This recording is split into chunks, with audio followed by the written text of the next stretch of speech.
Bismillahirrahmanirrahim. Assalamualaikum warahmatullahi wabarakatuh. Waalaikumsalam warahmatullahi wabarakatuh. Sebelum kita mulai pembelajaran, mari kita sama-sama mengucapkan kalimat basmalah. Bismillahirrahmanirrahim. Rabbi srohli sodri wa yassirli amri wahlul 'uqdatam min lisani yafqahu qawli. Baik ya, materi kita hari ini melanjutkan materi yang sebelumnya, yaitu sumber hukum Islam. Sebelum kita memasuki pembahasannya,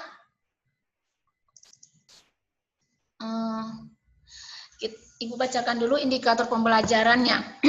Yang pertama, memahami tentang Al-Quran, hadis, dan ijtihad sebagai sumber hukum Islam dengan menggunakan IT. Kedua, menjelaskan makna isi Al-Quran, hadis, dan ijtihad sebagai sumber hukum Islam. Yang ketiga, menganalisis kedudukan Al-Quran, hadis, dan ijtihad sebagai sumber hukum Islam. Yang keempat, mendeskripsikan macam-macam sumber hukum Islam. Nah, sebelumnya sudah kita bahas tentang sumber hukum Islam itu apa saja. Yang pertama itu Al-Quran, yang kedua hadis, yang ketiga itu ijtihad. Kemudian yang lalu juga kita sudah membahas tentang Al-Quran sebagai sumber hukum Islam beserta kemujizatannya. Yang hari ini kita masuk kepada hadis, ya, hadis sebagai sumber hukum Islam. Yang kedua, ya, sebagai sumber hukum Islam yang kedua setelah Al-Quran.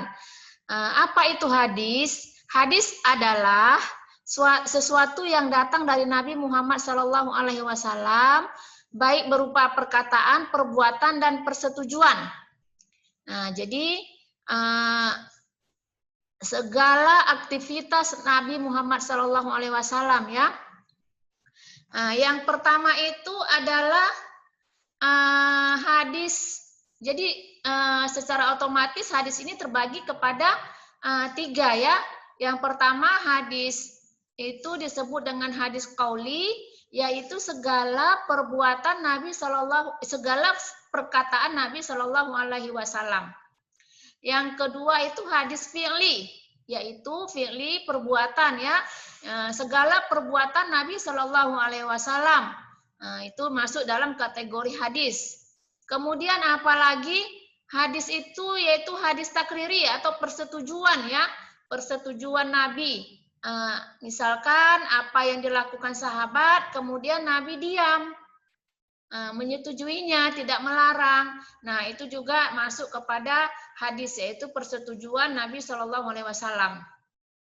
Kemudian fungsi hadis terhadap Al-Quran, ya.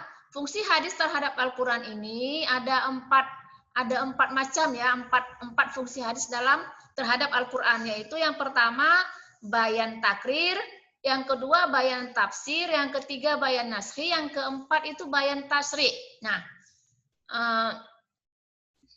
apa itu bayan takrir? Bayan takrir yaitu hadis sebagai penguat. Artinya fungsi hadis itu terhadap Al-Quran sebagai takrir, yaitu sebagai untuk memperkuat isi dari kandungan isi dari Al-Quran tersebut. Sebagai contohnya yaitu hadis yang diriwayatkan oleh hadis Bukhari dan Muslim terkait tentang perintah berwudu, yaitu Rasulullah SAW bersabda, tidak diterima sholat seseorang yang berhadas sampai ia berwudu. Nah, hadis ini mentakrirkan dari surah Al-Maidah ayat 6 yang artinya, hai orang-orang yang beriman, apabila kamu hendak mengerjakan sholat, maka basuhlah muka dan tanganmu sampai dengan siku, dan sapulah kepalamu dan basuh kakimu sampai dengan kedua mata kaki. Nah, di situ fungsi hadis Rasulullah Shallallahu Alaihi Wasallam yaitu memperkuat dalil yang sudah ada di dalam Al-Quran, ketetapan yang sudah ada di dalam Al-Quran. Jadi hadis itu memperkuat, ya, sebagai hadis sebagai bayan takrir, ya. Itu fungsi yang pertama. Kemudian yang kedua itu sebagai bayan tafsir. yaitu sebagai penjelas terhadap Al-Quran yang masih umum. Nah, di dalam Al-Quran banyak ayat-ayat yang masih umum ya, yang masih belum dijelaskan, belum ditafsirkan satu persatu, belum dijabarkan. Nah, di sini fungsi hadis sebagai bayan tafsir.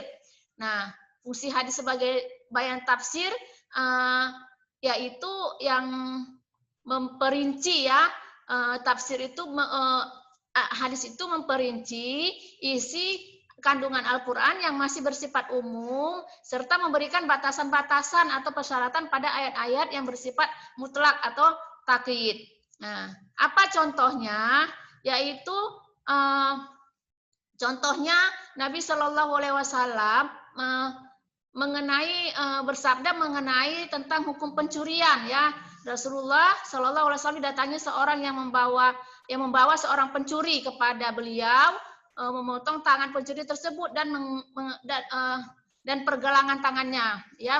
Seorang membawa seorang pencuri kepada Rasul dengan memotong tangannya dan pergelangannya. Nah, jadi hadis di atas mentafsirkan laki-laki yang mencuri dan perempuan yang mencuri, potonglah tangan keduanya sebagai pembalasan bagi apa yang mereka kerjakan dan sebagai siksaan dari Allah Subhanahu wa taala. Nah, ini fungsi hadis itu sebagai tafsir ya, tafsir dari surah Al-Maidah tersebut yang ditafsirkan oleh hadis Rasulullah Shallallahu Alaihi Wasallam. Jadi dalam hal demikian itu Al-Quran memerintahkan hukum bagi seorang pencuri dengan memotong tangannya. Ayat ini masih bersifat umum. Kemudian Nabi Shallallahu Alaihi Wasallam memberikan batasan bahwa yang dipotong dari pergelangan tangan. Nah, jadi dalam ayat Al-Quran Allah menyuruh potong tangan. Nah, di sini Nabi Shallallahu Alaihi Wasallam memperinci mana yang dipotong.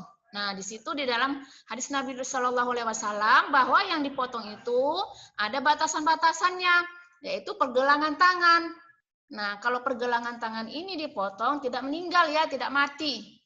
Nah, tapi kalau mungkin kalau kena pembuluh darah mungkin mati. Jadi ada batasan-batasan, ada ketentuan-ketentuannya di mana yang harus dipotong. Dan juga Nabi juga menjelaskan yang dipotong itu jika sekali mencuri maka dipotong tangan kanan.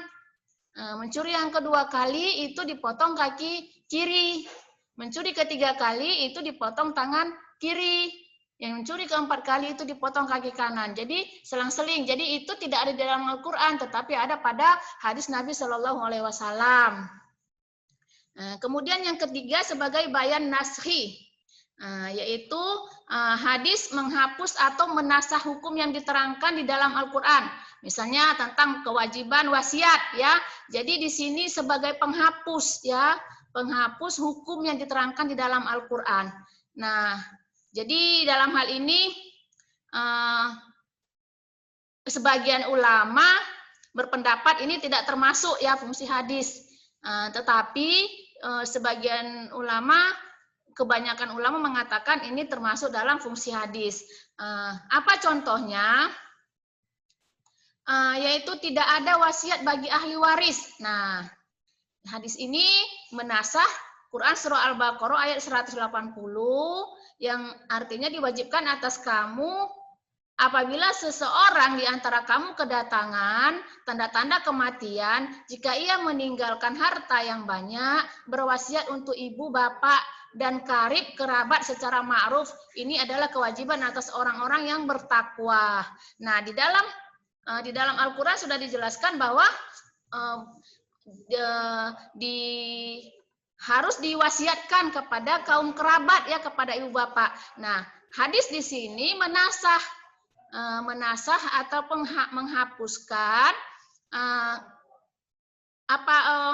makna dari Al-Quran tersebut ya, makna dari isi kandungan Al-Quran tersebut bahwa apa kata Nabi, tidak ada wasiat bagi ahli waris. Artinya tidak ada wasiat bagi ahli waris itu ahli waris itu tidak perlu mendapatkan wasiat untuk mendapatkan warisan. Ya, jikapun tidak ada wasiat dari seseorang yang meninggal dunia untuk ahli warisnya, secara otomatis ahli waris itu harus mendapat harta warisan.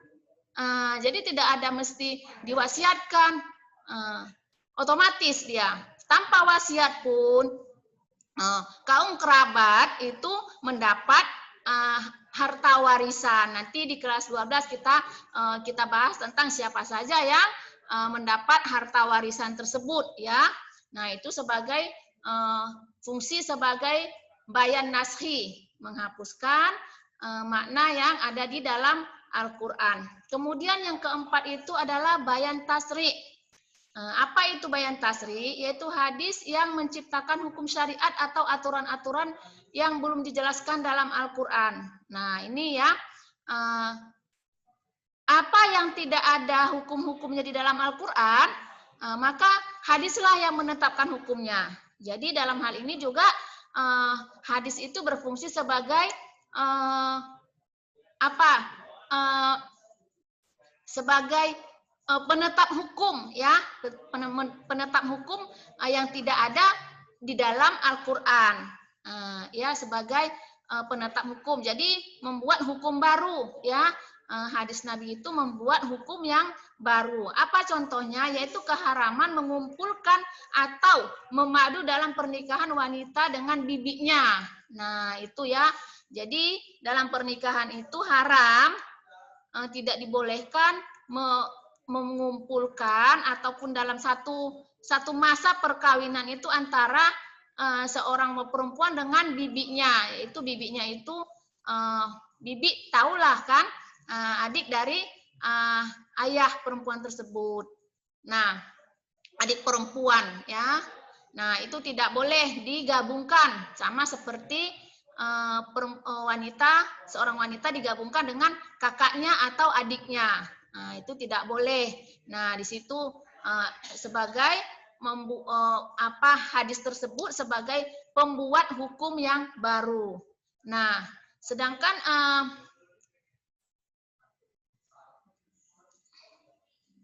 jadi biasanya ya fungsi hadis ini fungsi hadis bayan tasri ini sebagai pemberi kepastian hukum ya, sebagai pemberi kepastian hukum ya, yang tidak ada di dalam Al-Qur'an, maka diberilah kepastian hukumnya. Yang dijelaskan biasanya Al-Qur'an hanya menerangkan pokok-pokoknya saja juga. Jadi hadis inilah sebagai penetap hukumnya. Jadi ada empat fungsi hadis terhadap Al-Qur'an. Itu sudah kita jabarkan tadi, dan Ibu rasa tidak mudah dipahami ya. Nah, ada beberapa kitab-kitab yang dipedomani, kitab-kitab hadis yang harus dipedomani. Yang pertama itu kitab-kitab sahih, yaitu kitab-kitab hadis yang paling sahih seperti kitab hadis Sahih Bukhari dan Sahih Muslim ya. Jadi kitab yang sahih yang teratas itu, yang sahih itu yaitu Sahih Bukhari atau Sahih Muslim ya, atau Sahih Bukhari Muslim. Nah, kalau Sahih Bukhari ini periwayatnya itu hanya Bukhari ya. Kalau Sahih Muslim periwayatnya hanya Muslim. Nah, kalau Sahih Bukhari dan Muslim, maka periwayatnya itu adalah Bukhari dan Muslim, lebih kuat lagi ya. Kemudian kitab-kitab sunan ya, kitab-kitab sunan yaitu kitab-kitab hadis yang berasal dari 4 sunan, yaitu Sunan Abu Daud, At-Tirmizi, An-Nasai, dan Sunan Ibnu Majah. Ini sunan ya, lebih tinggi kesohihan kitab yang diriwayatkan oleh Bukhari dan Muslim dibanding yang diriwayatkan oleh sunan-sunan tersebut. Nah, kemudian musnad ya, kitab-kitab musnad yang disanadkan ya, yang disanadkan. Kemudian yang keempat, kitab-kitab hadis yang lain seperti As-Akir, Ad-Dailami, Ibnu An-Najjar. Jadi ini pendalamannya ada lagi tentang ilmu hadis ini, yaitu namanya ilmu mustalah hadis. Ini sangat rinci penjabarannya, bagaimana kekuatan hadis tersebut ya. Ada yang sahih, ada yang doif juga. Nah, ini tidak kita bahas dalam materi kita ini ya. Hanya pengenalan saja. Nah, kemudian ijtihad ya, yang ketiga itu yang pertama tadi Al-Qur'an, yang kedua hadis, yang ketiga itu ijtihad sebagai sumber hukum Islam yang ketiga. Ada syarat-syarat yang menjadi ijtihad ya, menjadi mujtahid itu ada syarat-syaratnya. Yang pertama, seorang mujtahid harus mengetahui betul ayat dan sunnah yang berhubungan dengan hukum ya, harus tahu, benar-benar tahu ya. Yang kedua, seorang mujtahid harus mengetahui masalah-masalah yang telah diijma'kan oleh para ahlinya. Yang ketiga, seorang mujtahid harus mengetahui bahasa Arab dan ilmu-ilmunya dengan sempurna.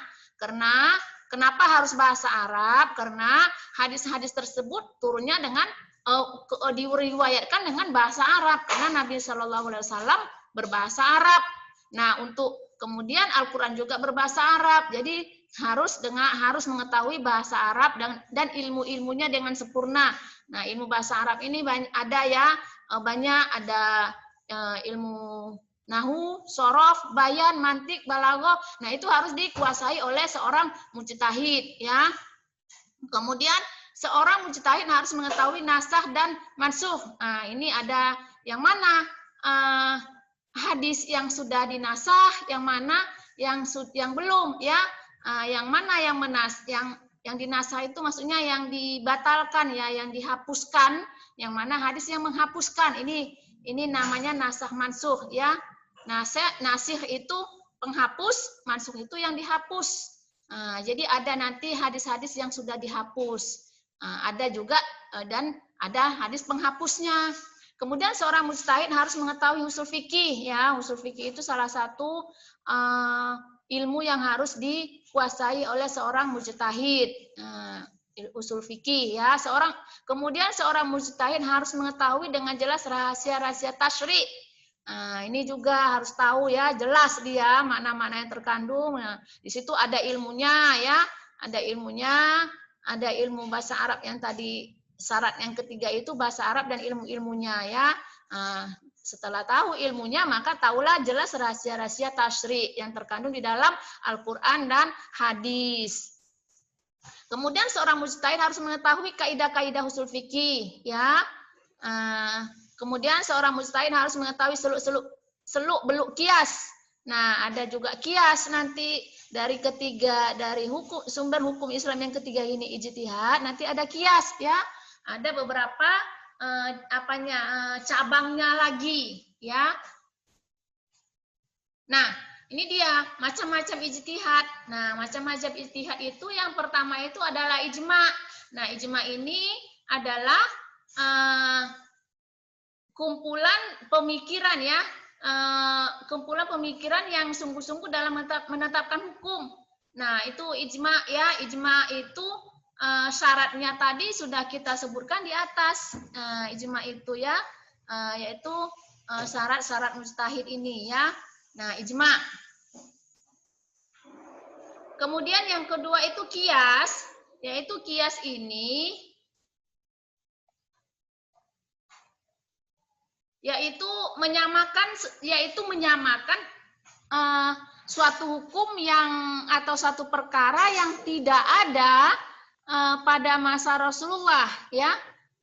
Jadi yang tidak ada pada masa Rasulullah tetapi bisa disamakan ya, bisa disamakan perkara hukumnya itu ya. Ada masa sekarang tetapi tidak ada pada masa Rasulullah, tetapi bisa dikiaskan, bisa disamakan. Contohnya seperti surah Al-Isra ayat 23 dikatakan bahwa perkataan kepada orang tua tidak diperbolehkan karena dianggap meremehkan dan menghina ya, dianggap meremehkan orang tua ya. Para ulama bahwa hukum memukul dan memarahi orang tua sama dengan hukum mengatakan Jadi walaupun tidak ada kata memukul, tetapi disamakan ya, memukul itu dengan mengatakan kepada orang tua. Jadi itulah contohnya ya. Kemudian apalagi contoh kias itu ya seperti dulu ya khomar. Ini kemarin sudah Ibu sampaikan bahwa khomar yang diharamkan itu adalah khomar.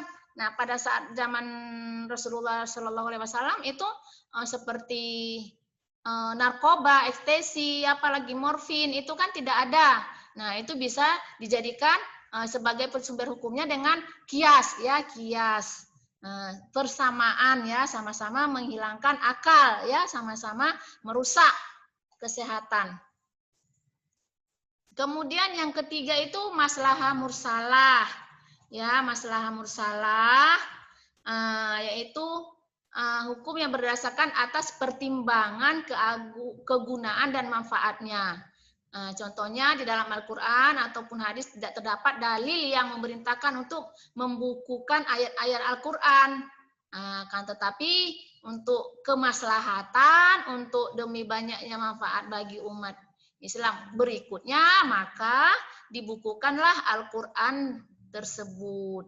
Nah, jadi ini maslahah mursalah untuk kemaslahatan atau untuk kebergunaan, ya, untuk bisa dapat berguna, ya, manfaat. Nah, kemudian sadjur zariyah, ya, sadjur zariyah yaitu memutuskan suatu perkara hukum yang mubah atau haram demi kepentingan umat. Ya, ini ya memutuskan, ya, untuk memutuskan satu hukum untuk kepentingan umat. Nah, di sini kita biasanya ada sesuatu hal yang terjadi, kita minta hukumnya kepada MUI. Contohnya yang kemarin itu kejadian di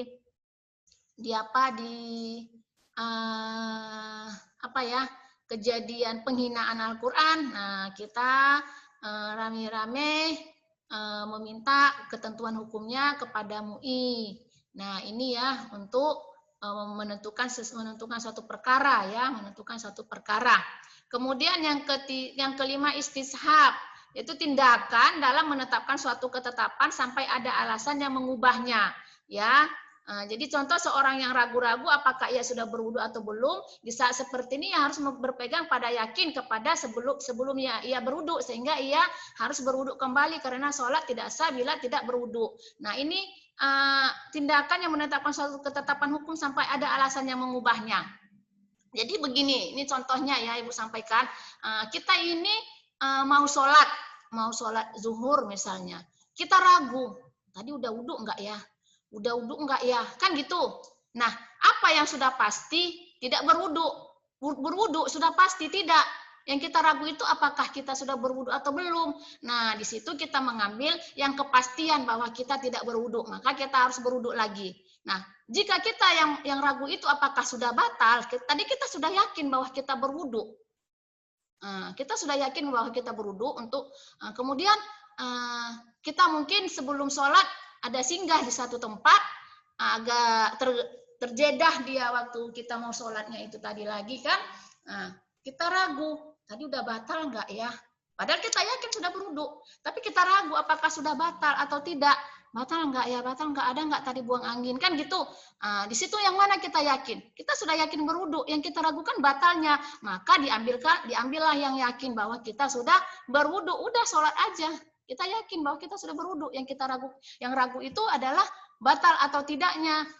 Jauhilah keraguan, ambillah yang pasti, yang jelas, ya. Kemudian yang keenam itu uruf. Uruf ini yaitu suatu tindakan dalam menentukan suatu perkara berdasarkan adat istiadat yang berlaku di masyarakat dan tidak bertentangan dengan Al-Quran dan hadis. Nah, contohnya jual beli. Si pembeli menyerahkan uang sebagai pembayaran atas barang yang ia beli dengan tidak mengadakan ijab kabul karena harga telah dimaklumi bersama antara penjual dan pembeli. Nah, di sini ya, uruf itu tindakan yang berdasarkan adat istiadat. Nah, bagaimana adat istiadatnya dan tidak bertentangan. Sebagaimana kita ketahui ya, hukum syarat jual beli itu salah satunya itu adalah ijab dan kabul, ya, serah terima. Nah, bagaimana adat istiadatnya kita belanja di mall, bayar di kasir, ya kan, di supermarket kita cuman bayar aja begitu. Nah, tidak ijab kabul. Nah, ijab kabulnya yang mana? Ya transaksi itu aja. Jadi nggak masalah. ya, uruf kebiasaan. Udah biasa kok kayak gitu. Yang jelas kita sudah tahu sama tahu harga, sudah ngelihat harga di situ, ya udah tahu harga ya kita bayar. Kemudian di kasir dimasukkan di komputer, terteralah harganya. Udah kita bayar, tidak perlu aku beli dengan harga sekian aku jual. Waduh, orang antri di belakang. Ya. Kemudian itu sudah sah ya. Adat kebiasaan yang tidak bertentangan dengan hukum syariat. Kemudian yang terakhir itu istihsan ya. Istihsan yaitu suatu tindakan dengan meninggalkan satu hukum kepada hukum lainnya disebabkan adanya suatu dalil syara yang mengharuskan untuk meninggalkannya. Contohnya di dalam syara kita dilarang untuk mengadakan jual beli yang barangnya belum ada saat terjadi akad. Akan tetapi menurut istihsan syara memberikan rukhsah yaitu kemudahan atau keringanan bahwa jual beli diperbolehkan dengan sistem pembayaran di awal. Nah, sedang barangnya masih dikirim. Nah, ini berkaitan dengan belanja online ya kan, online bayar dulu, kita transfer dulu uangnya, kemudian barang dikirim. Nah, itu pada dasarnya kan jual beli itu ada barang di depan kita pegang barang tersebut, misalnya kita beli baju di pasar, kita pegang barang tersebut, berapa harganya kita bayar, kan gitu. Nah, kemudian secara istihsan itu boleh kita bayar dulu, kemudian barangnya nyusul, dikirim. Nah, ini terjadi di jualan-jualan online ya. Kita kirim transfer uang, berapa harganya kita sudah melihat. Dengan ketentuan kita harus tahu ya barang yang kita beli. Kita sudah melihat fotonya, kita tahu berapa ukurannya, takarannya, bentuknya, dan segala macam yang diperlukan untuk mengetahui barang yang kita beli tersebut. Kalau tidak, ya tidak boleh juga, tidak sah hukumnya. Kalau tidak, jelas apa yang kita beli. Seperti beli barang di dalam karung, kita tidak tahu isinya apa aja, kita beli aja, itu tidak sah hukumnya. Tetapi kalau sudah tahu, ya itu tadi, kita sudah lihat gambar, kita sudah lihat motifnya, kalau dia baju, kalau kita lihat barang yang harus ditimbang, kita sudah tahu takarannya berapa kilogram, boleh ya, dengan istihsan namanya, boleh kita bayar duluan, baru barang dikirim. Nah, itulah macam-macam ijtihad ya.